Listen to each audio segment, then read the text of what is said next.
Hello student आज की class में हम टॉपिक करेंगे heat produced by electric current.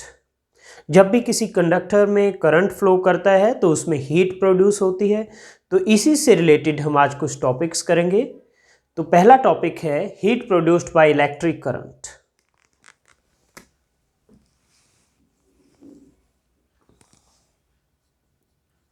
Heat produced by electric current। Heat produced by electric current, इसको joules law भी कहते हैं। Joules law.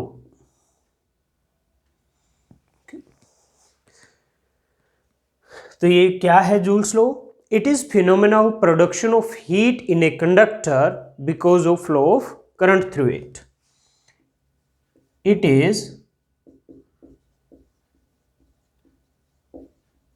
phenomena of production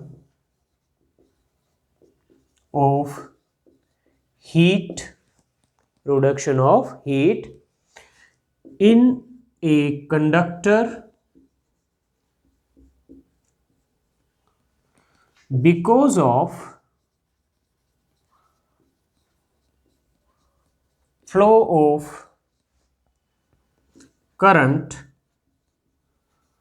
through it। because of flow of current through it। तो अगर आपके पास एक conductor है जिसका रेजिस्टेंस R है और उसमें अगर टाइम t के लिए करंट I फ्लो करता है तो heat produced will be I square R T। मान लीजिए आपके पास ये कंडक्टर है of resistance capital R। It is connected to a battery of V volt and let I is the current flowing in the circuit।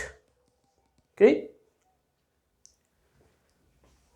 so if a current I is flowing through a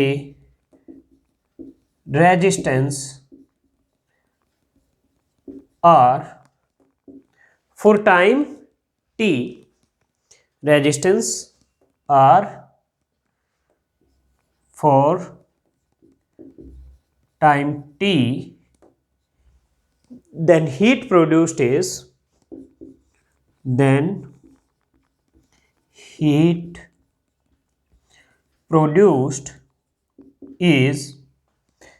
H equal to I square R T।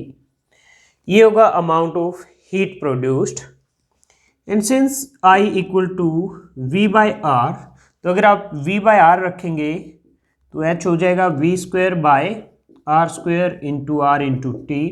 तो R से नीचे एक power cancel हो जाएगी तो ये होगा V square by R into T। तो ये equation number 2। okay, so H is directly proportional to I square, H is directly proportional to V square, H is directly proportional to T। H R के directly होगा या inverse होगा proportional? Well in that case H will be directly proportional to R for a given value of current।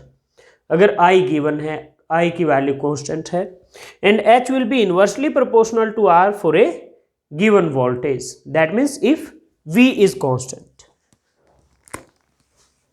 H is proportional to R for a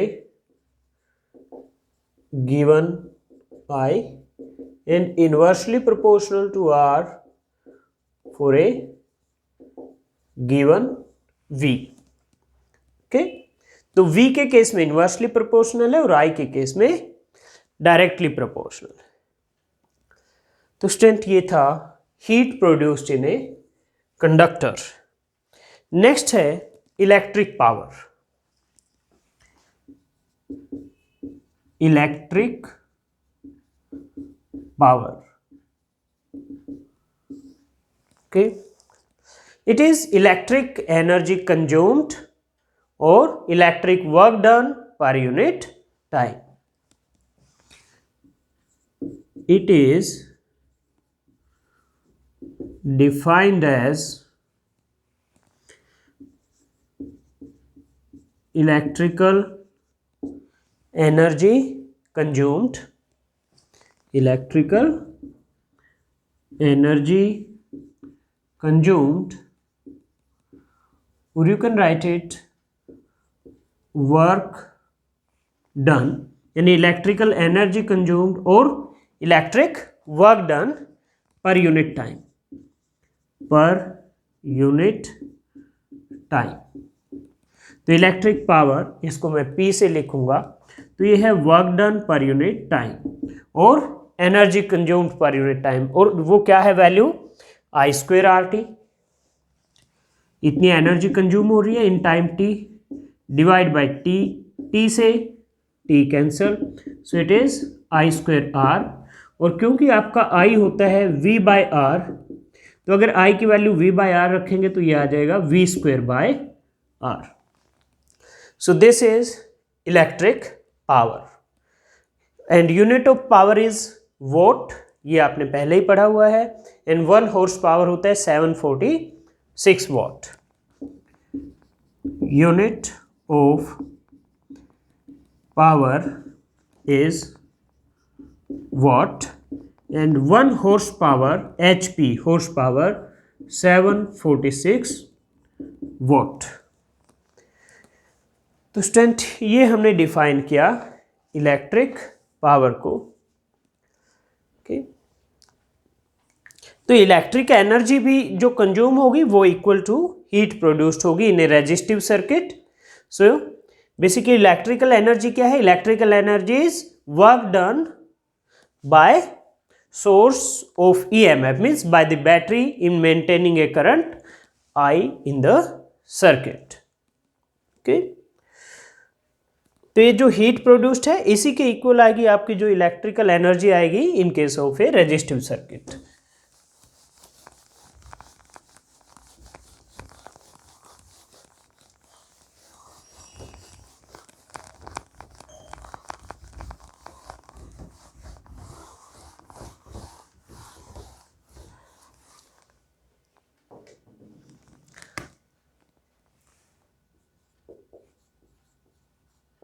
electrical energy, electrical energy, it is work done, it is work done by source of EMF। Source of EMF क्या होगा? जो आपका cell है या जो आपकी battery है, इन maintaining a current, in maintaining a current in the circuit, in maintaining a current in the circuit for a given time, for a given time। तो ये वर्क डन क्या होगा? Power into time. P power है, T time है, और power आपकी किसके equal है? P होता है आपका VI, क्योंकि यहाँ ये आपकी जो पावर है इसको आप VI भी लिख सकते हैं, because I²R is I into IR। तो I इंटू, और IR क्या होता है? V, okay. तो P equal to VI into T। अगर V की वैल्यू आप IR लिख देते हैं तो P क्या हो जाएगा? I इंटू IR, I²R, तो ये I²RT हो जाएगा, ये work done.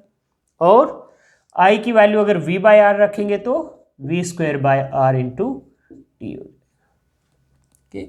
So it is equal to the heat produced. Okay तो ये है आपका electrical energy and 1 kilo watt hour of energy KWH kilo watt hour ये होगा 3.6 into 10 raise to power 6 joule 3.6 into 10 raise to power 6 joule okay ये क्या है ये है amount of energy consumed by any appliance of 1 kilowatt यानी 1000 वाट इन 1 our 1 kilowatt hour की definition आपको क्लास 11th में भी वर्क एनर्जी एंड पावर वाले चैप्टर में करवाई गई थी तो ये सेम डेफिनेशन है KWH किलोवाट आवर। उसके बाद है power consumption in series and parallel power consumption in series and parallel तो पहले हम डिस्कस करेंगे पावर कंजम्पशन इन पैरेलल और उसके बाद power consumption in series. Power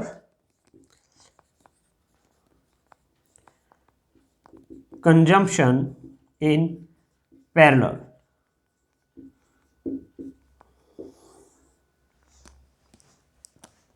power consumption in parallel तो मान लीजिए आपके पास 3 कंडक्टर हैं और उनकी रेजिस्टेंसेज हैं R1 R2 एंड R3 और वो तीनों पैरेलल में कनेक्टेड हैं इस तरह से R1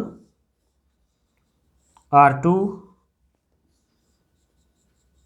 R3 R1 R2 R3 and they are connected to a battery of V volt they are connected to a battery of V volt क्योंकि R1 R2 R3 तीनों कंडक्टर पैरेलल में हैं तो तीनों के अक्रॉस पोटेंशियल डिफरेंस सेम होगा क्योंकि parallel में पोटेंशियल डिफरेंस सेम होता है और वो किसके इक्वल होगा V के इक्वल जो बैटरी का पोटेंशियल डिफरेंस है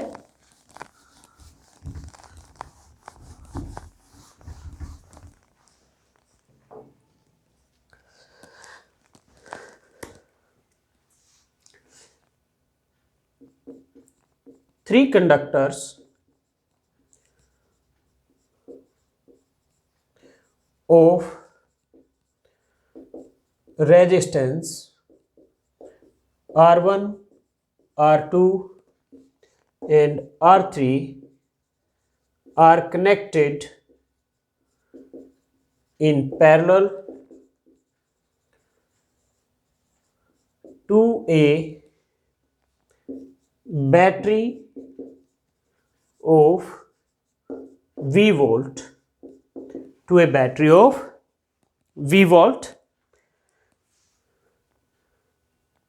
क्योंकि वो पैरेलल में है तो पोटेंशियल डिफरेंस तीनों का सेम होगा potential difference across each resistor is equal to V जो बैटरी का पोटेंशियल है that is V1 V2 V3 is equal to V। V1 क्या है potential difference across R1 V2 potential difference across R2 and V3 potential difference across R3 और तीनों equal होंगे क्योंकि R1 R2 R3 parallel में है okay let power consumed by R1 is P1 and power consumed by R1 is P1 power consumed by R2 let ये P2 के equal है and power consumed by R3 let ये P3 के equal है okay तो आपने पढ़ा था अभी P equal to V square by R होता है तो R यहां से आ गया आपका V स्क्वेयर बाय P तो R1 क्या आ गया V1 square by P1 V1 की वैल्यू V है तो V स्क्वेयर बाय P1 इसी तरह से R2 क्या आएगा, V2 स्क्वायर बाय P2, तो V स्क्वायर बाय P2, और R3 आ जाएगा V3 square by P3, V3 की वैल्यू भी V है तो V स्क्वायर बाय P3। अब पैरेलल में स्टूडेंट, इन पैरेलल आपके पास रेजिस्टेंस का फॉर्मूला है 1/R is 1/R1 plus 1/R2 plus 1/R3। R क्या है, इक्विवेलेंट रेजिस्टेंस। तो अगर इन तीनों का जो इक्विवेलेंट पावर है मैं वो P इक्विवेलेंट लिख दूं, तो आपका यहां से R है V स्क्वायर बाय P, तो 1/R क्या होगा, P by V square. Okay, तो ये होगा, P को लिखूंगा मैं P इक्विवेलेंट, क्योंकि R क्या है, इक्विवेलेंट रेजिस्टेंस। तो कोरस्पोंडिंग वैल्यू ऑफ पावर मैं P इक्विवेलेंट लिख देता हूं, या फिर आप चाहो तो सिंपली P लिख सकते हो, ये EQ वर्ड हटा सकते हो, बट उसका मतलब भी यही होगा, P is equivalent power. Okay, divide by V square is 1/R1 क्या होगा, P1 बाय V स्क्वायर,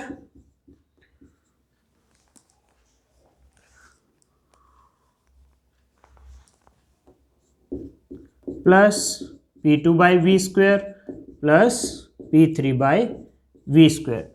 तो V स्क्वेयर दोनों तरफ कैंसिल हो जाएगा आपका, तो क्या बचेगा आपके पास, P equivalent is P1 plus P2 plus P3।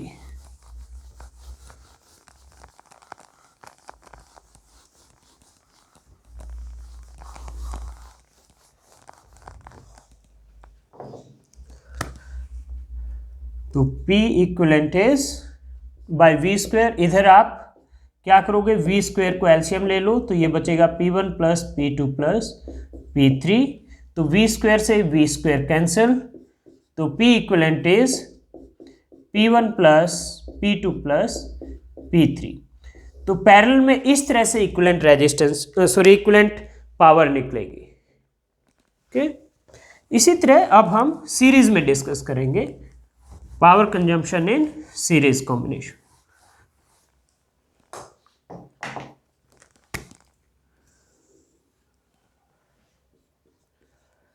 Power consumption in series, तो अगेन मान लीजिए आपके पास तीन कंडक्टर हैं of resistance R1, R2, R3, R1, R2, R3, they are connected to a battery of V volt. Series में है तो सभी में करंट सेम फ्लो करेगा I। मान लीजिए इसके अक्रॉस जो पोटेंशियल ड्रॉप होगा या पोटेंशियल डिफरेंस होगा वो V1 होगा, इसके अक्रॉस V2 और इसके अक्रॉस V3, सो दैट आपका जो V1 होगा वो IR1, V2 होगा IR2 और V3 होगा IR3। Okay,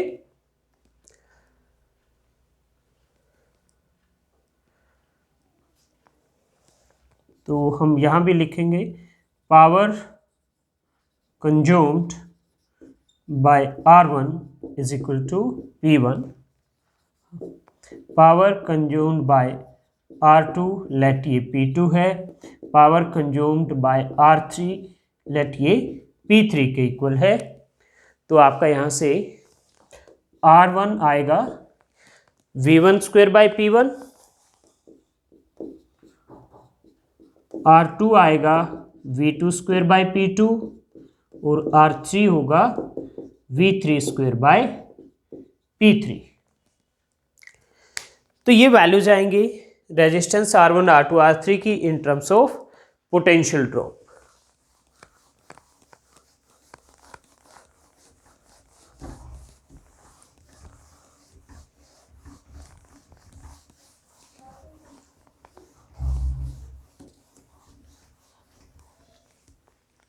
okay, in series R equal to R1 plus R2 plus R3,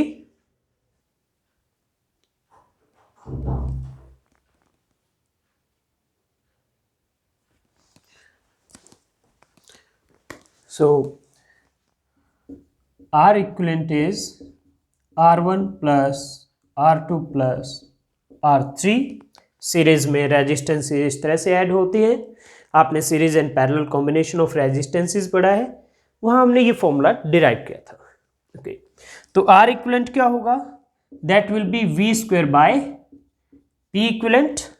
V is total voltage applied, P equivalent is equivalent power consumption in the circuit. R1 will be V1 square by P1 plus R2 will be V2 square by P2 plus R3 will be V3 square by P3। तो ये आ गया student power consumption in series. If R1 R2 R3 मान लीजिए कोई bulb है, they are manufactured in such a way that they will work on the same voltage V, means if V1 equal to V2 equal to V3 equal to V, then क्या होगा? V square by P equivalent is V square by P1 plus V square by P2 plus V square by P3। तो दोनों तरफ V square cancel हो जाएगा, तो ये आएगा 1 by P equivalent is 1 by P1 plus 1 by P2 plus 1 by P3। तो अगर ये कंडीशन सेटिस्फाई होती है तो ये रिजल्ट आएगा, अदरवाइज ये रिजल्ट है आपके पास पावर कंजम्पशन इन सीरीज के लिए। नेक्स्ट हमारा टॉपिक है efficiency of a source of EMF. Efficiency of a source of EMF, यानी आपकी जो बैटरी है एक तरह से उसकी एफिशिएंसी क्या है? स्टूडेंट, एफिशिएंसी होता है output power by input power. Input power क्या है? जो एक्चुअल वर्क डन है बाय द बैटरी। बैटरी का जो टर्मिनल ईएमएफ होता है वो ई होता है, और पावर क्या होता है? पोटेंशियल डिफरेंस इनटू करंट, यानी ई इंटू आई। ये क्या है? एक्चुअल में जो टोटल एनर्जी बैटरी यूज करेगी, टोटल जो पावर कंजम्पशन होगा बैटरी में, और आउटपुट में कितना देगी वो? आउटपुट के लिए इतना टर्मिनल पोटेंशियल डिफरेंस अवेलेबल होता है सिर्फ। तो V इंटू आई क्या होगा? जो बाहर के सर्किट के लिए पावर कंजम्पशन के लिए अवेलेबल होगी, तो ये आपकी आउटपुट पावर होगी, ये इनपुट। ये क्या है? जो एक्चुअल पावर कंज्यूम हुई है, टोटल पावर कंज्यूम हुई है बैटरी से। ये वो पावर है जो आपका एक्सटर्नल सर्किट है उसमें जो पावर कंज्यूम हुई है, तो इसको हम क्या कहेंगे? ये आपकी आउटपुट पावर है बैटरी की। ओके, तो इन दोनों का जो रेशियो आएगा, this divide by this, that will be called efficiency of the battery और efficiency of a source of EMF. Okay, तो let is EMF of source, V is terminal potential difference, terminal potential difference क्या है? Potential difference available for external circuit. हमने इस chapter में किया था ये topic discuss. V equal to E minus I R, ये हमने एक रिलेशन भी डिराइव किया था। ओके, तो E क्या है? EMF। मान लीजिए 12 वोल्ट की बैटरी है, तो वो 12 वोल्ट आपका EMF है अगर, तो कुछ ना कुछ जो उसकी इंटरनल रेजिस्टेंस है उसकी वजह से पोटेंशियल ड्रॉप होता है। मान लीजिए 1 वोल्ट हो जाता है, तो जो एक्सटर्नल सर्किट बचेगा उसके लिए कितना अवेलेबल रहेगा? 12 माइनस 1। 12 वोल्ट की बैटरी थी, 1 वोल्ट आपका internal resistance of the cell की वजह से कंज्यूम हो गया, तो जो बाहर सर्किट लगा है across the terminal of the cell, उसके लिए कितना बचेगा पोटेंशियल डिफरेंस? 12 minus 1, 11 volt. वो आपका टर्मिनल पोटेंशियल डिफरेंस है। R है internal resistance of cell, internal resistance of cell, and capital R हम एक्सटर्नल रेजिस्टेंस ले लेते हैं, एक्सटर्नल रेजिस्टेंस ऑफ सेल।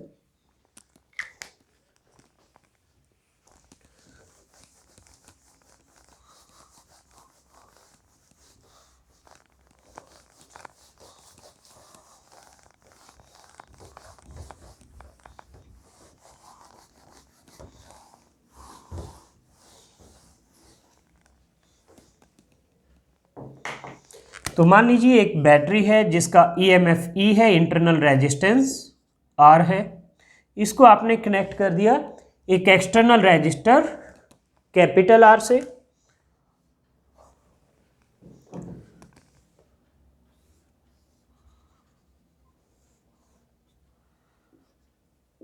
और इसमें करंट आई फ्लो कर रहा है सर्किट में। ओके, तो जो एफिशिएंसी है वो होगी output power by input power. तो इनपुट पावर क्या है? इनपुट पावर होगी जो एक्चुअल में टोटल पावर कंज्यूम होगी बैटरी से, तो वो होगी E इंटू आई। ओके, और आउटपुट पावर होगा V इंटू आई, क्योंकि V क्या है? जो बैटरी की आउटपुट है वो कहां जाएगी? वो तो एक्सटर्नल सर्किट में जाएगी, जो कि यहां कैपिटल आर से हम रिप्रेजेंट करते हैं। तो जो आउटपुट पावर है वो यहां यूज होगी, और यहां पर पोटेंशियल डिफरेंस कौन सा अवेलेबल है? Terminal potential difference. ओके, तो ये हो गया आपका V into I.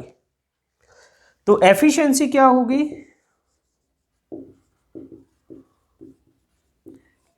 It is output power divide by input power.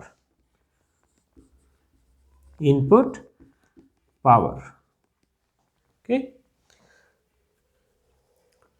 तो आउटपुट पावर है VI, इनपुट पावर है EI, इससे ये कैंसल, तो eta is V by E. Okay, तो V की वैल्यू क्या है? IR होती है, और E की वैल्यू क्या होती है? ये होती है IR प्लस IR। ये हमने जो internal resistance of a cell वाला टॉपिक किया था, वहां ये इक्वेशन हमने लिखी थी। तो आपने अगर अभी वो टॉपिक नहीं किया है तो प्लीज़ एक बार आप जो ये टॉपिक हमने किया था internal resistance of a cell, वो जरूर कर लीजिए, तभी आपको ये अच्छे से समझ आएगा। ओके, तो I इंटू आर, और यहाँ मैं I कॉमन ले लेता हूँ, तो ये होगा R plus are.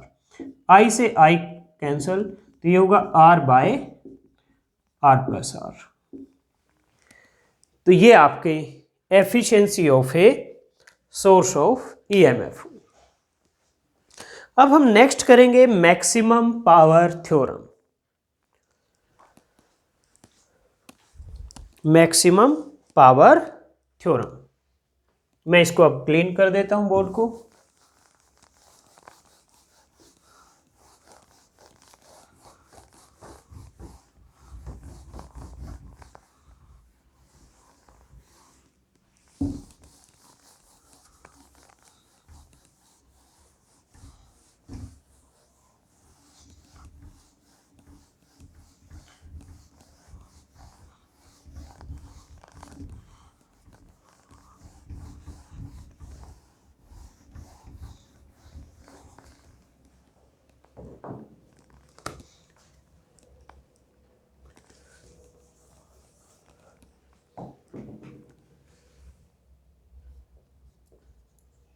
Maximum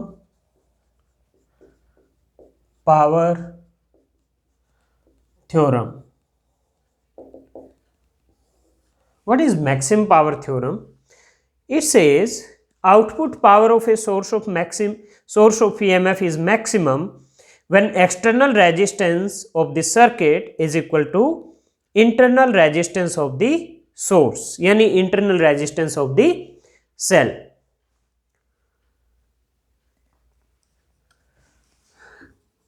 It states that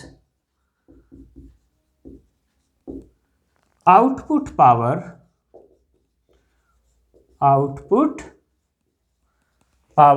of a source of EMF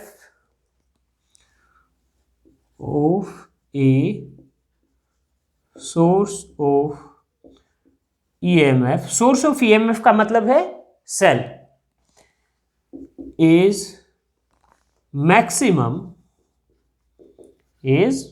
maximum when external resistance in the circuit, when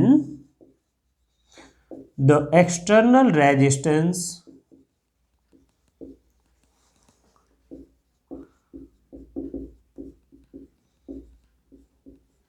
external resistance in the circuit is equal to internal resistance of the source, is equal to internal resistance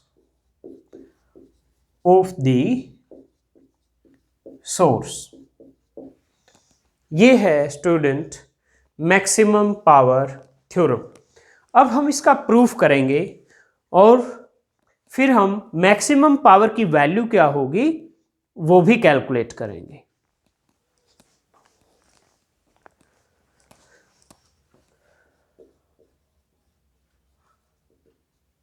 तो मान लीजिए हमारे पास एक battery है of EMF E and internal resistance small r and capital R is external resistance। EMF of source, small r internal resistance of source मतलब cell, and capital R external resistance.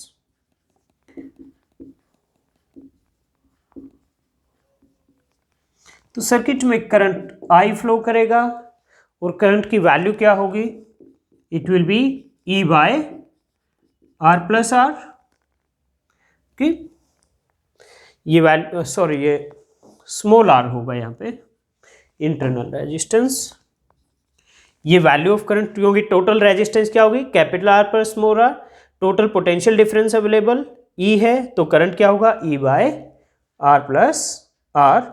तो power consumption क्या होता है, I square R. Okay, यानी output power is I square R. Output power P is I square R. I की ये value रखेंगे हम, तो ये होगा E by are plus R का स्क्वेयर इंटू आर। तो P equal to E square R by are plus R का स्क्वेयर। ओके, मैं इसको थोड़ा सा डिनोमिनेटर को रीअरेंज करता हूं। इसको मैं लिख देता हूं आर माइनस आर का square plus 4r into r. जैसे a प्लस बी का स्क्वायर को आप लिख सकते हो a minus b square plus 4ab। इस तरह से मैंने लिख दिया। तो p की वैल्यू मैक्सिमम कब होगी, जब डिनोमिनेटर मिनिमम हो। और ये मिनिमम कब हो सकता है, अगर ये ब्रैकेट वाली टर्म 0 हो जाए। p मैक्सिमम कब होगा, अगर ये डिनोमिनेटर मिनिमम वैल्यू रखे। और इसकी वैल्यू मिनिमम कब होगी डिनोमिनेटर की, अगर ये स्क्वायर वाली ब्रैकेट वाली टर्म 0 हो जाए। तो हम यहां लिखेंगे P is maximum when R minus R is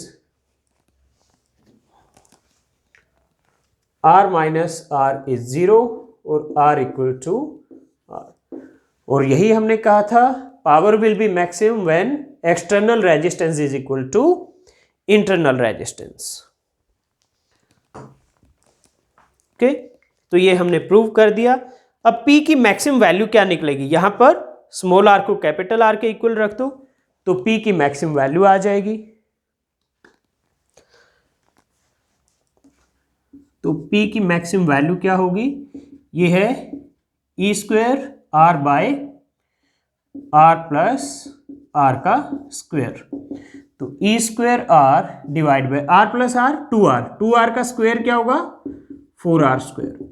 तो ई स्क्वेयर बाय 4r, क्योंकि इस r से स्क्वेयर कैंसिल। और you can write it e square by 4r, क्योंकि capital R equal to small r।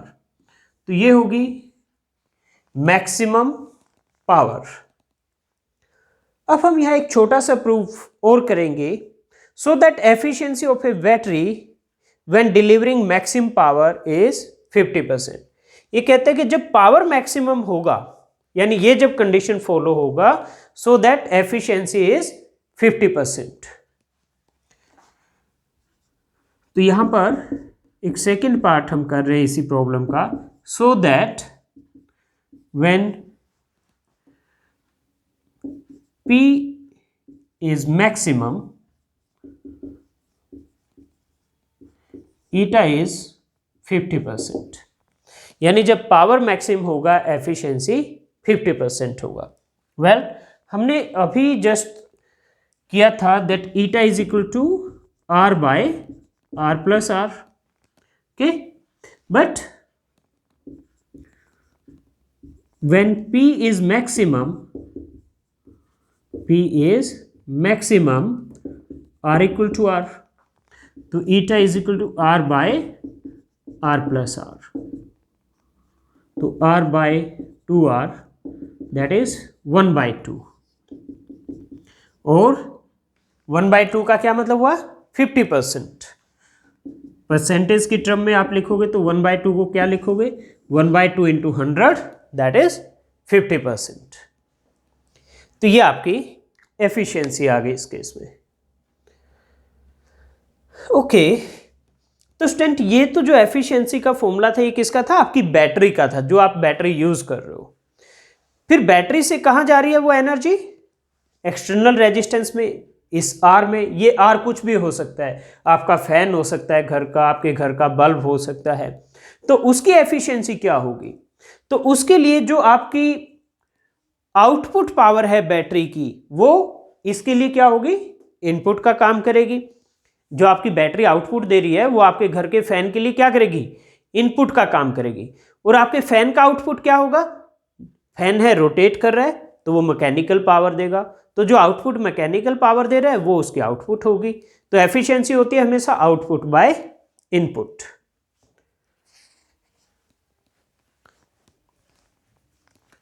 Okay,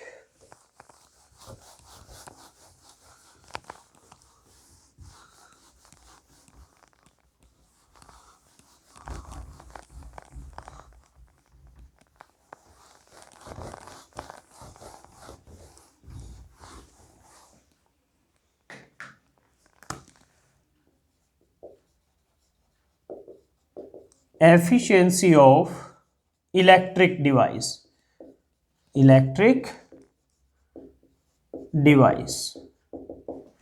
well efficiency की definition तो यही होती है हमेशा, output power by input power, output power divide by input power, okay, और output energy divide by input energy, ये भी आप लिख सकते हो। ओके, तो ये जो डिवाइस है, ये डिवाइस आपका कुछ भी हो सकता है, आपके घर का एक बल्ब भी हो सकता है, कोई मोटर भी हो सकती है, फैन हो सकता है, कुछ भी। ओके, तो यानी जो इन मोस्टली केसेस में आपके घर में जो एप्लायंसेस हैं उनका आउटपुट तो क्या होगा, मैकेनिकल फॉर्म में ही होगा। तो इसको हम लिखेंगे output mechanical power, mechanical power, और इनपुट पावर क्या होगी, इनपुट पावर आपकी होगी जो आप बैटरी यूज कर रहे हैं उस एप्लायंस को चलाने के लिए, वो जो आउटपुट दे रहा है वो आपकी एप्लायंस की क्या होगी, इनपुट। ओके, तो स्टूडेंट ये था, अगर आपको कोई इलेक्ट्रिक डिवाइस दिया है तो उसके लिए कैसे एफिशिएंसी निकालनी है। तो बेसिकली एफिशिएंसी का फॉर्मूला हर जगह लेकिन सेम है, जिस भी आप डिवाइस के लिए कैलकुलेट कर रहे हैं तो उसके लिए एफिशिएंसी उसका आउटपुट पावर बाय उसका इनपुट पावर, हमेशा यही होगा। अगर वो आपकी बैटरी थी तो उसमें भी हमने यही लिखा था डेफिनेशन, एफिशिएंसी का output power by input power. अब वो आउटपुट पावर और इनपुट पावर की जो वैल्यूज हैं वो सभी अलग अलग डिवाइसेस के लिए अलग अलग होंगी। ओके, तो ये आपका टॉपिक कंप्लीट हो गया इसी के साथ।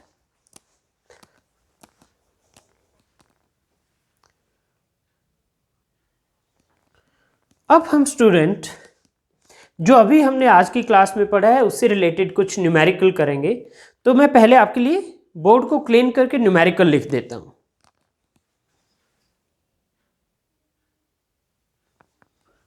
कि स्टूडेंट मैंने बोर्ड को क्लीन कर दिया है और आपके लिए दो न्यूमेरिकल लिख दिए हैं। पहले हम ये करेंगे इसमें 5 वोल्ट की बैटरी है, 50 ओम की रेजिस्टेंस के साथ कनेक्टेड है। Find heat produced in 1 hour. तो V दिया हुआ है 5 वोल्ट, R दिया हुआ है 50 ओम और टाइम दिया हुआ है 1 आवर। 1 आवर को पहले आप सेकेंड्स में कन्वर्ट करोगे तो कितना होगा, 3600 सेकेंड। तो हीट प्रोड्यूस्ड क्या होगा, V और R दिया है तो V square by R into T. Direct आप फॉर्मूला यूज कर सकते हैं, V square 5 into 5 divide by 50 into 3600। तो 5 से 10, फिर इस 5 से 2, 36 बाई 2 1800 जूल। ये आपका आंसर आ गया। तो ये पहला सिंपल आपको डायरेक्टली फॉर्मूला यूज करना है और आपका आंसर आ जाता है, फर्स्ट न्यूमेरिकल। सेकंड न्यूमेरिकल है, a heating element is marked 210 volt 630 what.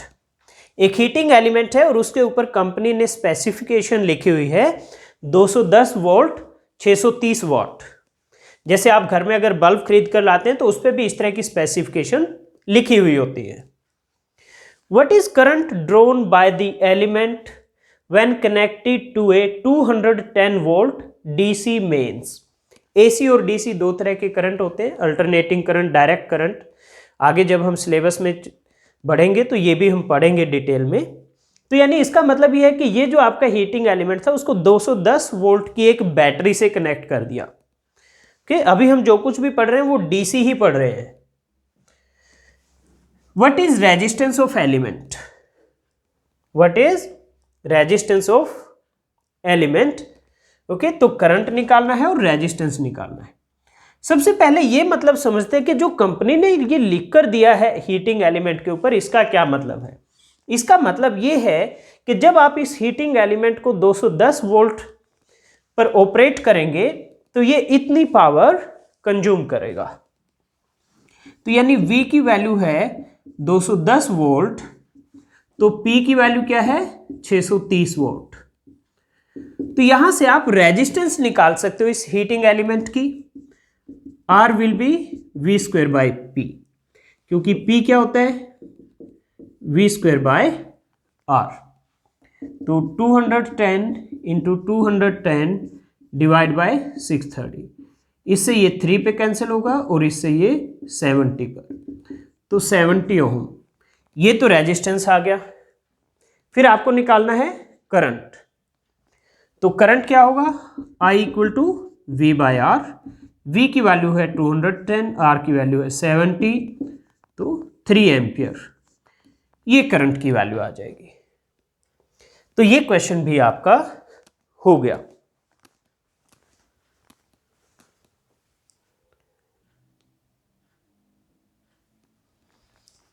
Okay student, आज की क्लास में इतना ही। नेक्स्ट क्लास में हम इसी टॉपिक से रिलेटेड कुछ और न्यूमेरिकल करेंगे, और तब तक आप आज जो आपने पढ़ा है उसको अच्छे से प्रैक्टिस कीजिए। नेक्स्ट क्लास में आपसे मिलते हैं।